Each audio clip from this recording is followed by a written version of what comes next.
Welcome to the Explore Words, Discover Worlds podcast from Bradford Literature Festival. In this episode, join writer and researcher Madeline Potter for a deeply personal and timely conversation about her acclaimed book, The Roma, a powerful portrait of Europe's Romani communities, past and present. Recorded live at the 2025 festival, Potter offers a moving exploration of identity, resilience, and the importance of visibility.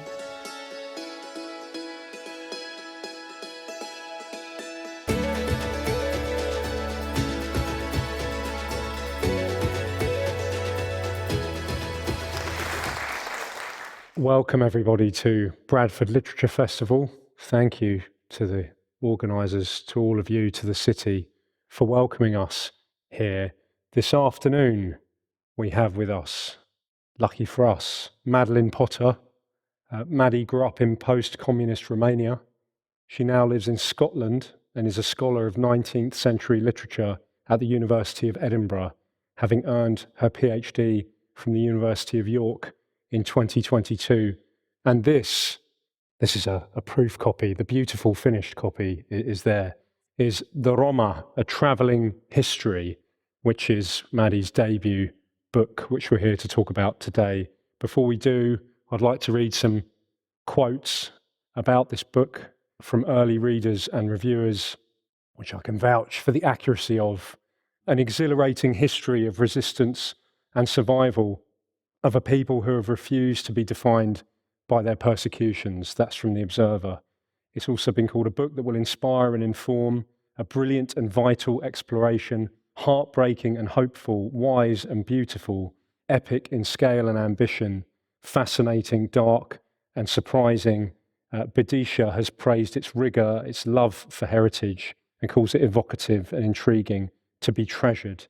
It redefines what it is to be the Romani gypsy other, enchanting, says the poet Karen Downes Barton. So on that basis and others that will become clear, I would invite you to welcome Maddie with a round of applause.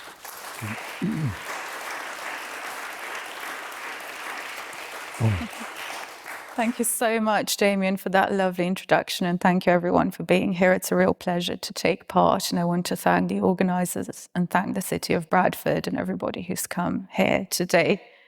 I wanted to start, Maddie, by asking you to talk a bit about a word which you highlight the importance of at the start of the book, and that's the Romani word vitsa, or vitsi, some people say, because you and I are both from the Roma or the Romani community, but what that actually means can be, Romani as a word arguably is a bit like saying I'm European or I'm South American. Exactly. It can mean unity, it can also mean difference. 100%. We have this tendency to think of the Roma as an ethnic group, but that's kind of inaccurate because really Roma is this really big umbrella term that refers to all of those groups that left India roughly the 11th century. But those groups have spread. They've settled in different countries, they've traveled through different countries, they've developed their own individual cultures, and they've got their own histories. Obviously, there are things that hold us all together, but there's great diversity. So Roma is that big umbrella term. And then we've got the Nazia, which is like a nation. And there are some big ones, such as the Gitanos in Spain. And then within the Nazias, we've got the Vitsa, which I suppose could be best translated as clan or subgroup. So it refers to a particular almost confederation of Romani people that are held together by a history. So I'm part of a Vitsa that belongs to the Calderash, who are very widely spread among the Balkans and in Romania, where I grew up. But there are other Vitsas, such as the Romanichals, also known as Romani gypsies here in Britain. There are Lovara people who were traditionally horse traders in Hungary. So there are loads of different Vitsas or Vitsi, which is the plural in some dialects of the Romani language, each of them having their own specific traditions, their own specific culture. And I think it's really important for us to have those discussions about that diversity within that big Romani identity. I should also say that Roma in the Romani language is a plural noun. It means men or husbands, and Romani is an adjective. So I'm using them a bit like that in the book, broadly speaking, taking this kind of technical approach, partly because different groups prefer different terminologies as well. So I went for the technical solution. I was going to ask this later, but since you've come to it naturally, I mean, I thought it'd be good to ask you to elaborate a bit on these words and why the word, for instance, the word gypsy is controversial, but also why the word Romani can be confusing because it sounds like Romanian. Yeah. What are your thoughts on these words? Yeah. So gypsy is a really, really interesting one. It's controversial because some groups consider it a slur, particularly in North America. So Romani people in North America tend to be very, very cautious about using it. They really dislike it. Whereas, and I think Damian is able to speak because you are Romani child, it's a term preferred by many people here who grew up in the tradition. Part of the reason why it's controversial, it's because it stems from a misunderstanding. It's short for Egyptian. When the Roma arrived into Britain, they were initially mistaken for Egyptian, and then Egyptian, became gypsy, when actually the Roma came from northern India. So some people said, and some Romani people said, well, that means Europeans saw us and assumed that anybody who didn't look European would have been Egyptian, and there we go. We don't know exactly why the Egyptian confusion happened, but I think looking at the research that I've done for this book, what's interesting to see is that the term Egyptian comes up in connection to different Romani groups in different countries. So the term Gitano, and pardon my pronunciation, but in Spanish, that shares the same etymology with gypsy. It's short for Egyptian. Agupti in Bulgarian, they're a subgroup of the Romani people, that translates as Egyptian. I found some documents even in Romania, and in Romania it's not common to refer to Romani people as Egyptians today, but I found a document that historically did refer to them as Egypti, so Egyptians again. So it's quite likely that there's some legend that they would have spent time in Egypt. It's quite likely they would have said something about Egypt themselves. Now, Romani culture is an oral culture. We don't have written records of this. But so it's quite possible that the whole Egyptian thing did come from within Romani communities. So is it an exonym is it a term that's been applied by someone from outside of the community? Or is it a term that actually arose from the community? We don't really know that in the absence of those written records. That means that different groups will react really differently to it. It's also been used to translate other terms in other languages that are more clearly slurs. So the term Țigan in Romanian, that is quite likely derived etymologically from untouchable. It was used to refer to Romani slaves because in Romania, Romani people suffered from chattel slavery for nearly 500 years. And that is applied as a slur. But in the absence of a better word, really, that word has broadly been translated into English as gypsy, which has led some Romani people from Romania or from the Balkans to perceive gypsy as a slur, even though its history in Britain doesn't necessarily reflect that. And again, because there's so much diversity among Romani groups, how people react to particular words is going to differ. And different people will prefer different terms for themselves. So yeah, that's kind of the controversy in a nutshell surrounding the word gypsy. Explained with brilliant concision. Thank you. I'd have made a pig's ear of that, I think.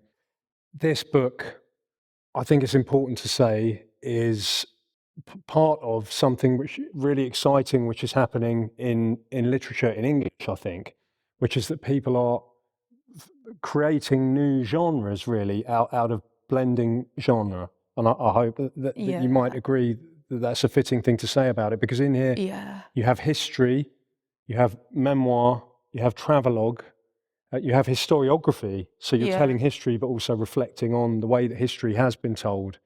There's emotion and there's confessional in here as well.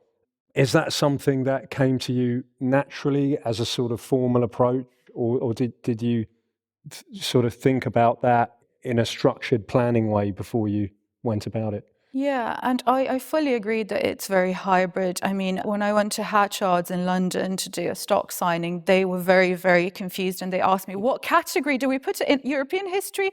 Do we put it in travel writing? And they decided to put a few of the books in travel writing, a few of the books in European history. So they're actually sort of spread out. And then in Waterstones, they wanted to put in world history. So all these decisions, I think, speak to that sense of hybridity when it comes to genre. It's like a metaphor for the confusion around Romani identity. A bit. Exactly, yeah.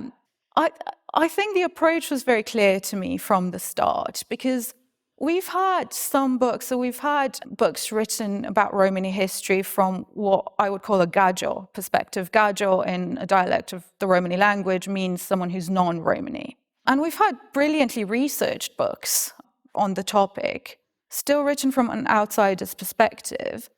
And they're lacking particularly that sense of Romani identity.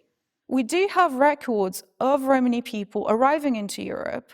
In Romania, one of the earliest records of Romani presence relates to them being sold as slaves.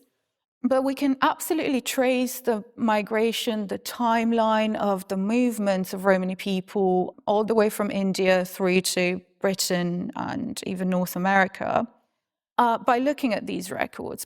They tell us where Romani people went, but they never told us what life would have really been like for them. There's a lot of misunderstanding, as we were just saying, about Romani identity. And that does come from Romani identities being flattened and not being listened to and not being uncovered. So to me, it was clear that Romani history includes all the traditions, all the folk tales, all the experiences. And as Damian really brilliantly put it, that history happens to people, that it's not just something that happens chronologically, but that people live these histories. And that includes me. That includes me living as a Romani woman, growing up in Romania, living in Britain for a while now, and moving through these spaces. So it's very clear to me that I wanted to have that sense of orality of the culture, of the movement, to pay tribute to the history of nomadism, but also to understand my own movement through Europe, my own migration to Britain as someone who is Romani, and how that has shaped me. So I wanted that richness of culture to be there.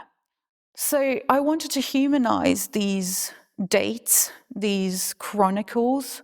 I wanted to show the stories behind the Egyptians' act that Henry VIII passed trying to banish all Romani people from Britain, or the stories behind the Romani Holocaust known as the Samudari pen, or the stories behind Maria Theresia trying to extinguish Romani culture in the Austro-Hungarian Empire.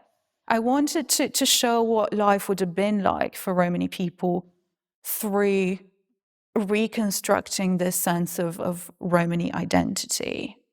So I think in that sense, it could never have just been a classic history book that starts and just moves chronologically, because I think that doesn't capture all that variety and diversity of Romani experiences and the richness of the oral culture. But I think what you've identified is that what we see as a classic history book had arguably a great flaw, which was the reluctance, or even if it wasn't reluctance, the failure to identify individuals that we could connect with. And I think that recent revisionist, or I don't want to say revisionist, accurate Black histories of Britain, for instance, are bringing out these individuals, and I think that's something that you do brilliantly. Yeah, absolutely. And I mentioned this in the book, is as cliche as it might sound, history is written by the winners.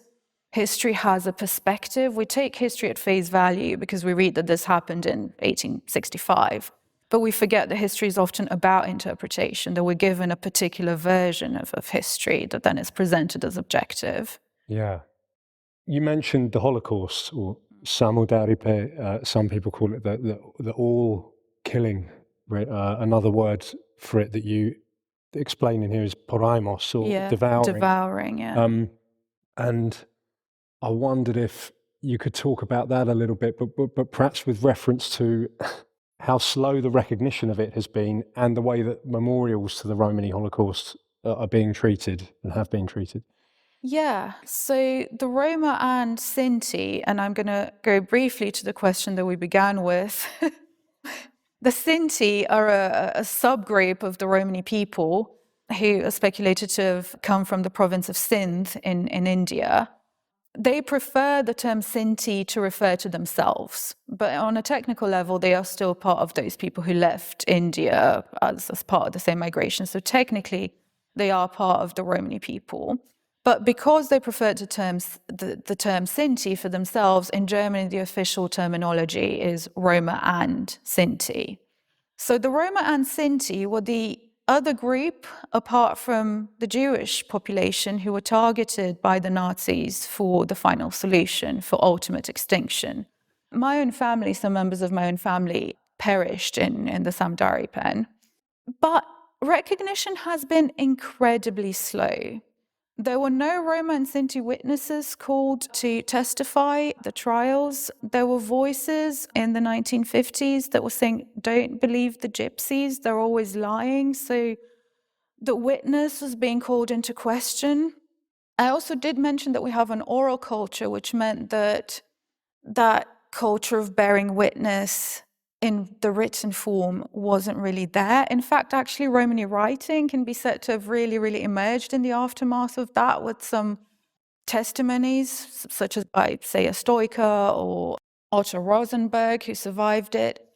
And also, essentially, the estimates, the conservative estimates were about 250,000 to 500,000. But because Nazi policy initially was quite muddled when it came to the Roma and Sinti, and because concentration camps didn't always keep records when it came to Romani and Sinti victims, some estimates place it at a much higher value as well. But it's estimated that up to 50% of Romani people, perished, the European Romani people. And that there was little recognition of these Romani voices. I write in my book, for example, about the work that a Romani charity, Romano Love, has been carrying out in Glasgow, and they unveiled a monument to the Romani Holocaust that was vandalized not once, not twice, but 3 times. The memorial to the murdered Roma and Sinti in Berlin is currently coming under structural threat because Deutsche Bahn, the German railways, are wanting to build a new line that would go straight underneath it, and that would endanger its structural integrity. So while progress is being made in terms of the recognition of it, there's been a lot of reluctance, and to this day, memory culture of bearing witness tends to be quite selective. So there was an online petition that called for people to sign this petition to stop this new rail line being built. But the fact that we're even having this conversation feels quite troubling. Especially given that Deutsche Bahn was the company that shipped many Romani people to the concentration camp. Exactly, yeah. But this is, you don't focus solely on misery. I wouldn't want to give that impression because, as you say in the book, and you do it as well, you had a strong desire to remember Holocaust victims as people with complex and fulfilling lives, and you even paint at times some of the joy they managed to conjure in those places.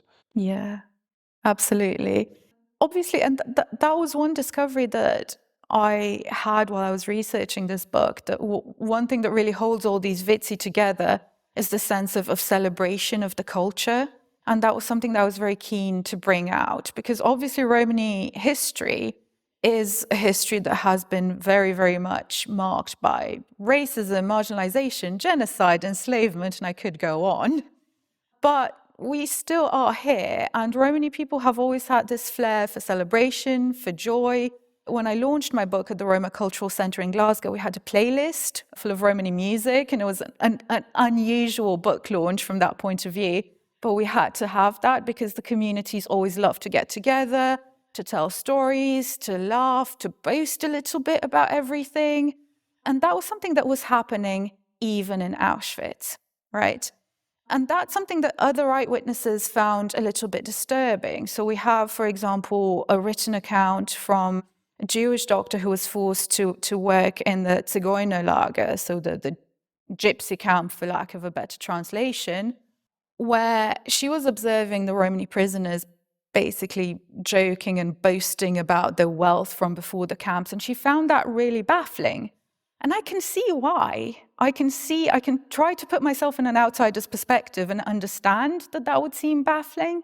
But at the same time, to me, as a Romani person, that makes perfect sense because it's all about what we call pakiv, which is something like, you could call it social capital, that is to do with community coming together, and that sense of boasting is not just vapid or nonsensical, look at me, but it usually arises in situations that are to do with crisis, that sends a message that I'm here to protect you, that because I had wealth before I was sent to Auschwitz, that means I was someone big in the community, that means I'm still someone who matters in the community, and that means I can provide some protection and preserve that community even in those circumstances. So that's the thought process that would have happened. That's the kind of cultural cohesion that would have happened.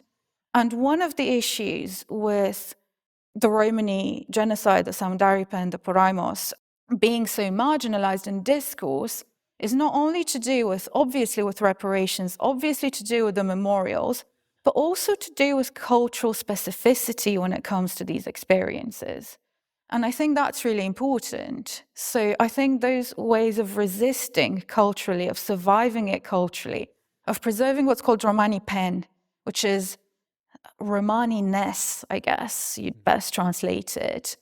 I think those are important discussions to be had. And I think, obviously, the Holocaust is a particularly tragic example, but we can find such instances throughout Romani history, such as, for example, in the Austro-Hungarian Empire, when Maria Theresia tried to forcibly settle the Roma. We have accounts of how they were given some shacks, some barracks to live in, and they put the cattle in there, and they still lived in their tents. And then they fed the corn that they were given to sow, which would have tied them to land, that would have turned them into an agricultural society. They gave them to the cattle to eat. So these sometimes quite funny ways of resisting that persecution and those attempts to destroy the culture and to destroy us, the people, in loads of ways. I found that fascinating, that it's one of those thoughts I feel like I should have had before, but hadn't really. This book does that a lot. That boasting, you can only boast if you're doing okay. And so to do it when you're not doing okay implies that you'll be okay again. Yeah. And you also write about the castellos or the castles, which are sort of these grandiose dwellings that some Romani people have built in Romania and some other countries. But there's often a treatment in the media of these as if they're uniquely crass and tasteless. Yes. As though other people aren't capable of that kind of. How do you view that sort of treatment? Yeah. I think they're really, really interesting. They essentially, first of all, they speak of a traditionally nomadic culture growing roots, right? So replacing the roots, the traveling roots, with the roots that grow in the ground, because what's more rooted than architecture? They're really interesting in terms of architectural style because they blend Indian with Middle Eastern and vernacular Romanian elements. So in a way, they speak of how the Roma have moved through these cultural spaces and how our cultural memory has been shaped by them.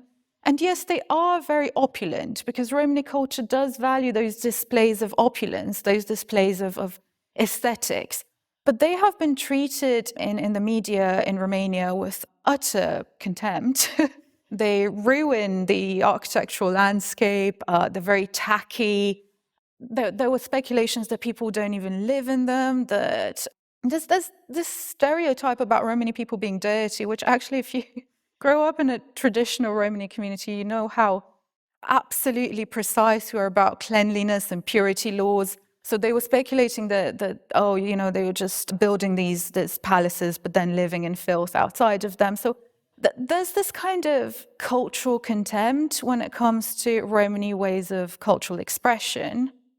So the castellos, the palaces, have been in my book contains some photos as well, and I was very happy to be able to include a photo of the castellos themselves. And you see, I mean, you're not going to be able to see from here anyway, but I think that they're really interesting, and I think that this contempt of, I remember at some point they were being compared to something from Beetlejuice, which, yeah. I think they should be valued as part of a diverse cultural landscape. And I would love to see some here in Britain as well. Well, If we get planning permission, we should start building them. watch this space. Yes. I think some of my relatives have got some ideas about that.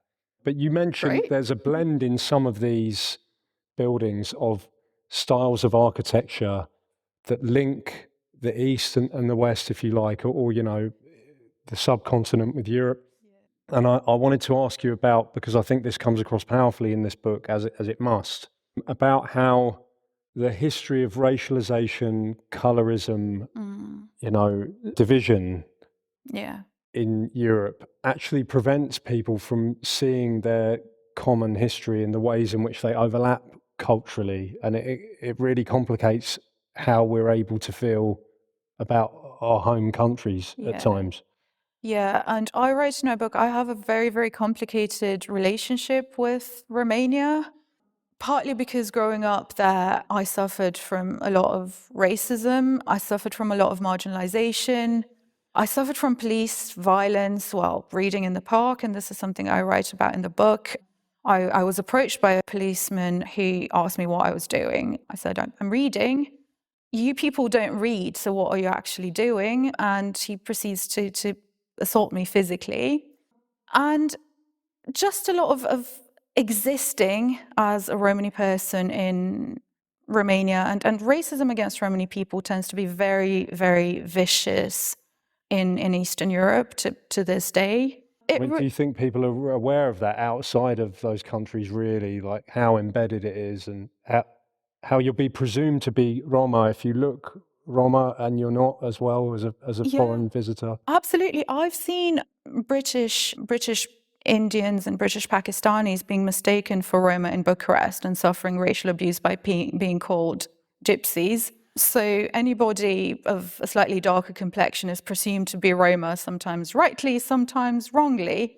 I don't think this was one thing that surprised me actually in Britain, was how little awareness there was at a collective level of the racism that Romani people do suffer from in Eastern Europe. And I think it's really important because if we take, for example, the Ukrainian crisis, the war, there were the Romani refugees were being segregated in the countries that were receiving refugees. So Romania, Poland segregated some of these children. There were Romani women being pushed off trains when the war started because they would steal. And I did wonder, say, let's just for the sake of discussion assume that they would steal, which is not true. But say for the sake of discussion, there were people who would have rather left them to die. They were fleeing literal war, so there were people who would rather let them to die than have their pockets potentially picked, right? And that is the kind of situation that Romani people do face in Eastern Europe. And I was quite surprised of how little awareness there was surrounding that in Britain. I think more discussions are happening now, which is great, but I think there's still a lot more awareness to be raised. Mentioning stealing makes me think about the myth of gypsies stealing children, Oh, God. of which, I mean, don't take my word for it. Professor Thomas Acton, formerly Professor of Romani Studies in the University of Greenwich, will inform you that there is not a single recorded instance in history of this actually having been proven to have occurred. But there are occasionally moral panics around this, like Yeah. the panic around the stolen blonde angel of Greece, Maria, a few years ago, who it turned out was a Romani child. Yeah. I always find this shocking as a blue-eyed Romani person, this assumption that you can't be of that heritage. But what you bring Exactly, to the fore in here is the real history, which is of attempts to eradicate Romani culture by removing children from their parents. Exactly. It's actually quite the reverse of it. There's the stereotype of the child stealing gypsy, when in fact, traditionally, Romani people have had their children ripped away from them, sometimes placed in state institutions, such as was happening in France. But even, and this feels very local, it feels very important here, last year, the Hare Hills riots were sparked by social services removing a child from a Romani family. And this is something that happens, that has happened throughout history. Romani people have had children removed from them. There was a whole, and I touch upon this, a very difficult subject to write about in the book, a whole black market of babies being adopted with the scare quotes around, in Romania and Bulgaria after the fall of communism, where usually white middle-class American couples who were struggling to conceive would go to buy a baby. And although the practice wasn't particularly racially focused in and of itself, it is going to be the group that is most vulnerable, that is going to suffer more. So estimates suggest that up to 30% or even higher, or even a higher percentage of those babies who were sold were Romani. And these families were tricked. They were told sometimes that your child has to go to the States to have surgery for a condition and they will be brought back. Romani people have been excluded from education, so they were given documents that they couldn't read to sign under the pretense of the child needs life-saving surgery, when they were actually unwittingly signing adoption papers. It felt appropriate to let that silence hang there for a moment, and it's kind of stunned me briefly to the extent that I feel like I want to move on to music. Yeah. Because that's a huge part of this book, as it must be, because music is such an important phenomenon, survival tool, job for so many Roma people. And I wondered if you might speak a bit about this idea of Romani people as brilliant musicians, but as just preservers of tradition rather than as creators or as real musical geniuses. Yeah. Compared to someone like Liszt, who you write about, who is undoubtedly seen as a genius. Yeah. But the story is more complicated. It is more complicated. One thing that was really interesting to me was, and I think this speaks of the cultural counterpart to the personal tradition that I am going to bring up in a moment, is that the word Roma itself is likely derived from, and I'm not going to pronounce this correctly, but the Hindu Dharma. One of the theories surrounding the origins of the Roma is that we are descended from a Dalit, or so-called untouchable caste, which still exists in India today, with several subcastes, or the Dharma people. And some of them were traditionally traveling musicians. And that stunned me, because that's us, essentially. So this is a practice that goes back all the way, that the Romani people have carried with them for a millennium and a half since they left India, and that they've continued to cultivate. This is an assiduous cultural practice. It's not something that comes out of nowhere. It's not something that, as some stereotypes have it, is in our blood, we're just born with it. No, it's something that's culturally cultivated and personally cultivated. My friend, growing up in Romania and as part of the community, started playing the violin when he was 3. So it is something that people learn to do as they learn to walk. It's something that people cultivate as a second nature, and they usually learn from their parents, from usually the father. It's something that develops our second nature, something that's cultivated, something that takes tremendous amount of practice, hours upon hours upon hours of developing that skill, of developing that ear, of developing the craft of the violin or the voice or various, the dance as well, because I write about the flamenco dancer Carmen Amaya. All these things people grow up with. And practice, practice, practice. It's not something that just comes out of some kind of, I don't know, gypsy magic. Well, this idea of Bohemianism, not in the sense of Bohemia, the country that was, but of that to be a gypsy is to be somehow free in a way that other people aren't able to be free. And you trace that back to the French poet Baudelaire, but really there's an unbroken tradition to Fleetwood Mac and beyond. Shakira. So, but what do we think of that? Is that entirely pernicious or dangerous, or is there something sort of harmlessly attractive about it? I think that's quite dangerous. I always say to people who think that Romani culture is free-spirited that they should go spend 2 weeks with the traditional Călduraș community in Romania and see just how free-spirited they are. Because they have very, very, very strict cultural laws that dictate pretty much every single aspect of life as it's lived.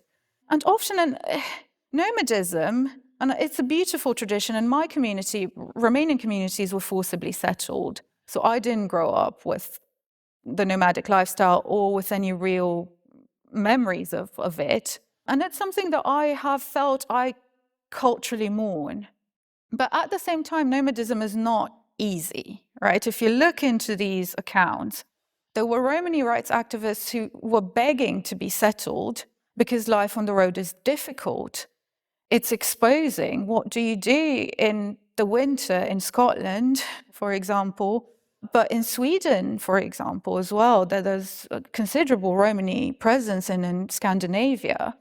It's a tough life. And this fashion of bohemianism, this fashion, so idea of the free-spirited Romani person, I think doesn't take into account those hardships on the road. It doesn't take into account the cultural practices. Pretty much everything that you would see a traditional Romani person wear has cultural significance. The skirts that you might have seen traditional Romani women wear, they are a cultural expression because in traditional Romani culture, the lower part of the body is considered impure, so needs to be covered all the time. So there's a reason why the skirts are long. And then there's little awareness of this when people kind of take that idea of the gypsy. I think it's also created in the Romani scholar Ian Hancock writes brilliantly about how it's reinforced the idea that this is not a racialized group, but that anybody can be a gypsy because it's about lifestyle. And he talks about, this was something that I was struggling to convey when recording my audiobook, because he writing gypsy with a capital G as gypsy with a small g, which makes sense on paper, but try to read that out in the audiobook. It reinforces these ideas that it's about lifestyle rather than about being a racialized group, and that erases the racism that Romani people face. So I think, that's quite an important one. I've had a woman tell me that I should see her collection of gypsy skirts and the caravan that she built in her backyard. When I very gently pushed back against some of the stereotypes, she accused me of ruining her fantasy of a wild people. Interestingly, I've had a tendency to describe some of my relatives as a bit wild, but I think I mean something slightly different when I use the word. Something that you mention in here, and I think it's connected to all that really, is that more than once people have said to you about your academic career that it's brilliant that you've managed to make something of yourself despite being a Romani person. And I wondered, just to turn that on its head into a positive possibility, Yeah, what we think of the idea that actually you've achieved things because you're Roma. exactly. I've thought about that a lot. Yeah, and I know that is such an important thing, I think, to bring up, isn't it? There seems to be this idea that Romani culture is divorced from education, that we don't value education.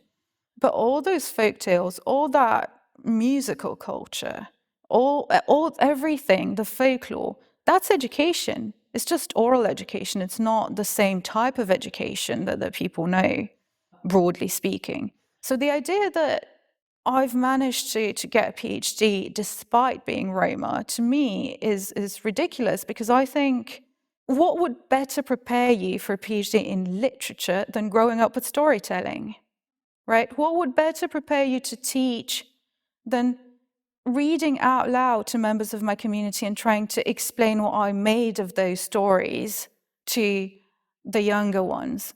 I think Romani culture has really helped me get where I am right now in my career in very, very significant ways. And I think that's a really, really, really important distinction to make. It's not despite it, it's because it. I mean, we were talking before this event about how verbal recall is a really prized skill and ability. The ability to say, no, you didn't say that, you said this, you used this word. And I think that that's incredibly helpful if you've cultivated that in academia. Exactly. That's just one example. Yeah, and writing and publishing, yeah. In the chapter on Spain, there's a wonderful moment where you compare two women flamenco dancers. Yeah. One of whom you've seen dance in what we'd see as really stereotypical flamenco, so the full dress that would be depicted on a Spanish postcard, and someone else wearing her normal clothes. Yeah. And it struck me as a powerful metaphor for kind of Romani stereotype versus reality. But what was it like experiencing different flamenco in different environments? Yeah, so I went to a performance in Madrid and it was brilliant, but it was so professional. I was looking around me and I was feeling very uncomfortable because I was very clearly the only Romani person in the audience. And I was feeling, okay, this is because the Romani culture is, as I said, people grow up with the music, people grow up with family, with community. Extended family is huge, I think, for pretty much all Romani groups, from what I've seen. So the fact that it was so professionalized, it was on the one hand brilliant, because it was great to see so many people come to that event to see and to appreciate that form of Romani cultural expression. And that was amazing. But it also felt somehow a little bit un-Romani because of that, because it was so curated, so sleek, so clean and nice and fancy, and it was great and it was beautiful. But I wanted to find the grassroots flamenco. I wanted to see if people still did it at community level, spontaneously, within family settings. So I went to Seville because I thought I'd probably have a better chance finding it there than in Madrid. And I went to a bunch of performances in Seville as well, and they were brilliant again. But then I thought, okay, this is still not that spontaneous outburst of the music, of the dance. And then my husband and I were just walking around the neighborhood of Triana, which is historically known to host significant community, Romani community. And I was so tired and it was so hot and my feet were swollen and I just wanted to go back to the hotel at that point.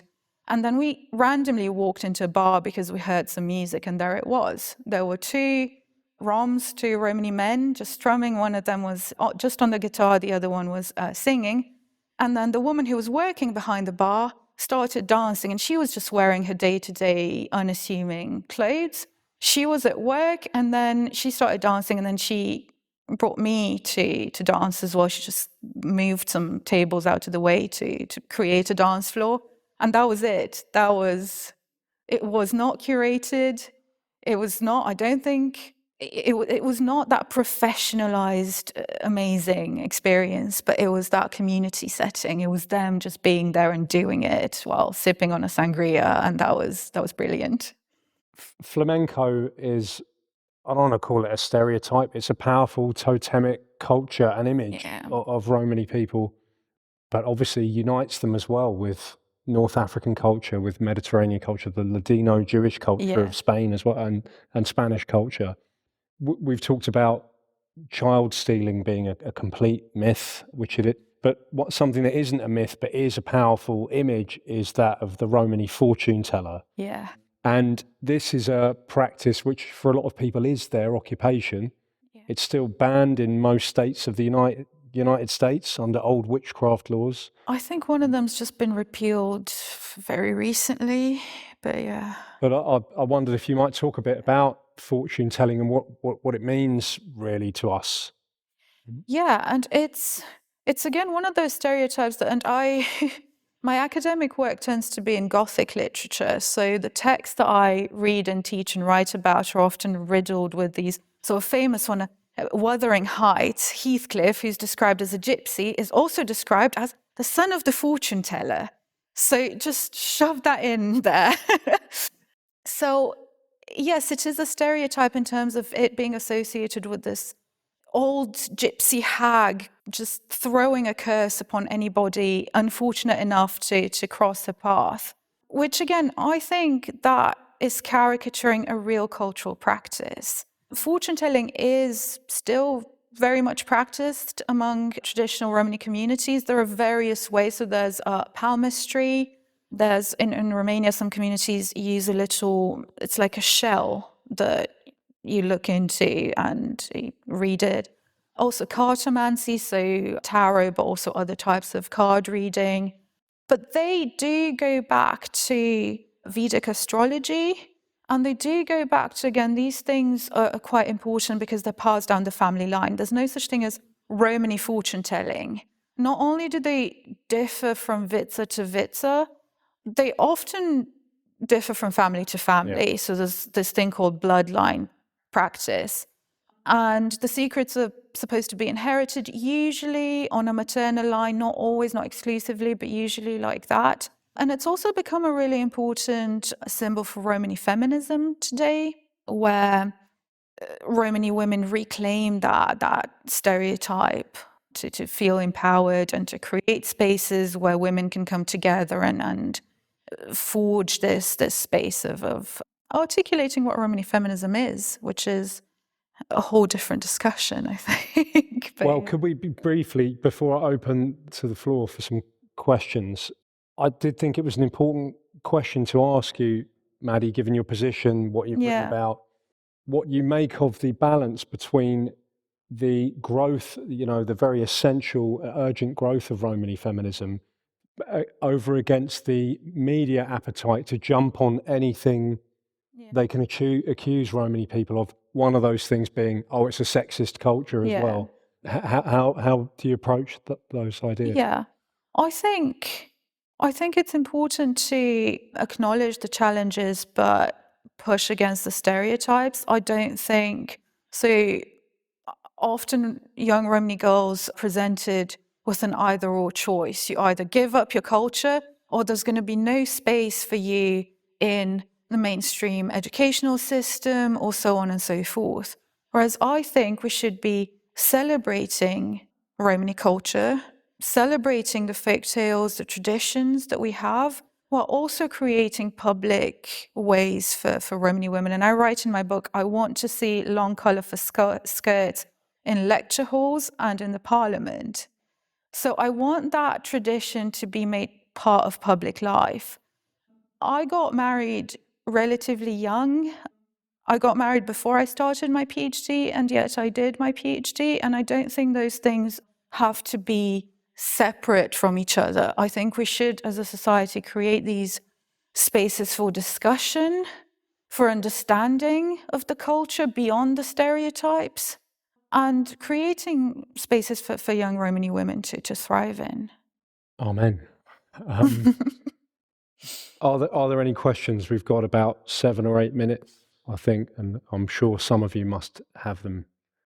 Are there any particular aspects of Romani culture that you feel the rest of the country could really value and learn from? Yes, absolutely. I know there was a Romani music performance here a couple of days ago. I don't know if people went to it, but yeah, definitely I would say the music I would love to see it shared more widely. So people always welcome to partake in Romani music. I recommend Manele. I write about them in my book.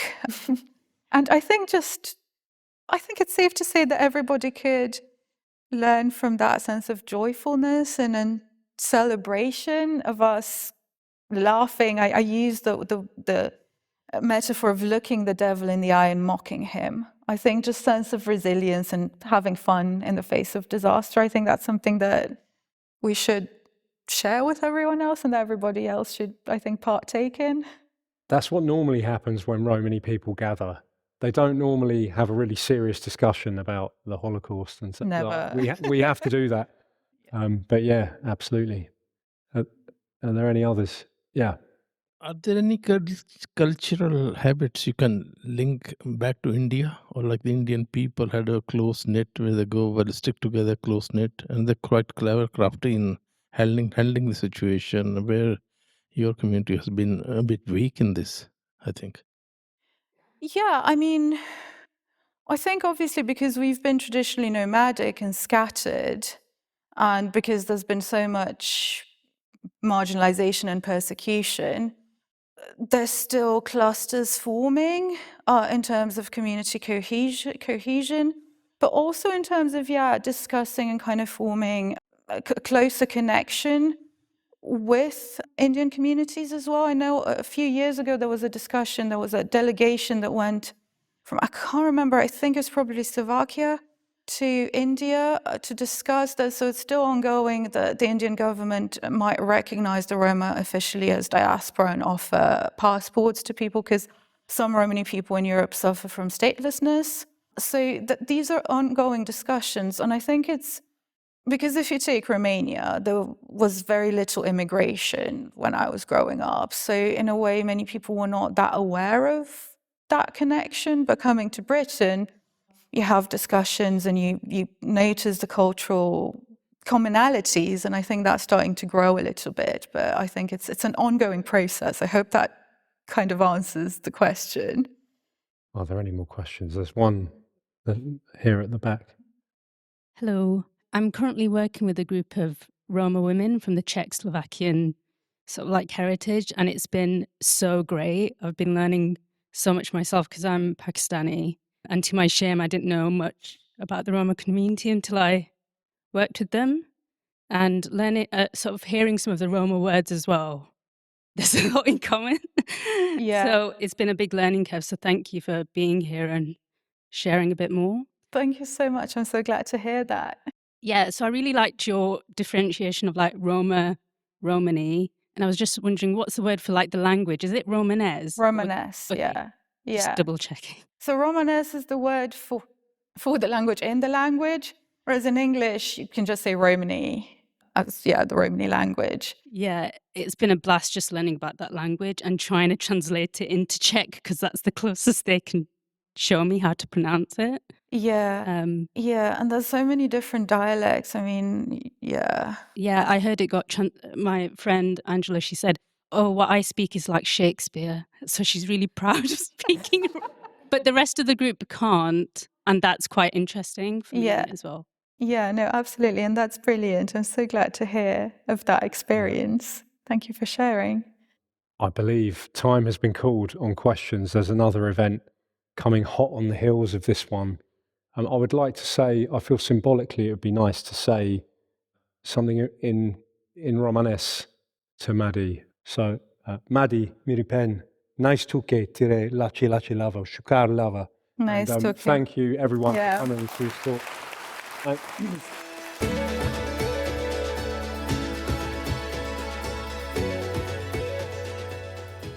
Thank you for joining us for this episode of the Explore Words, Discover Worlds podcast with Bradford Literature Festival. If you enjoyed this episode and you'd like to help support the podcast, please subscribe, share this episode with others and leave a rating. Mark your calendars for the return of Bradford Literature Festival, Friday the 3rd to Sunday the 12th of July 2026.